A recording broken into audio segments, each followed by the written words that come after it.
I mean, there are plenty of allies in civil society that are willing to support some of these human rights reforms. I mean, we're ready and waiting for that to happen.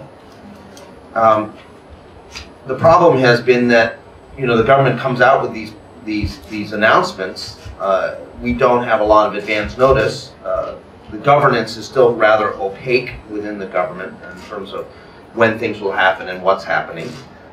So then all they hear are the voices of the opposition, you know, and a manufactured crescendo of opposition, you know, that they then sort of interpret as meaning like the entire Malay rural areas are against them.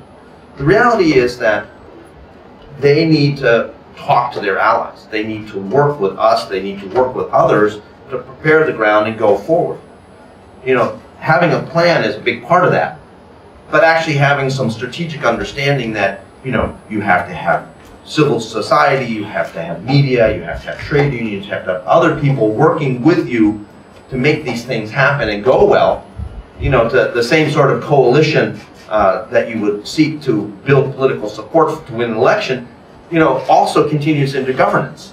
And, you know, I don't understand why that hasn't happened, because we're talking about people who have spent a long time in politics. They should understand this. Even though they're in the opposition, you know, the reality is they have to do it. Now, some people have been blaming that there's a recalcitrant civil service, and I'm sure that's part of the problem. But, you know, ministers fire civil servants. If you defy a minister and you say, I'm not going to do this, this is the policy, when he says this is the policy, well then that civil servant needs to go find another job.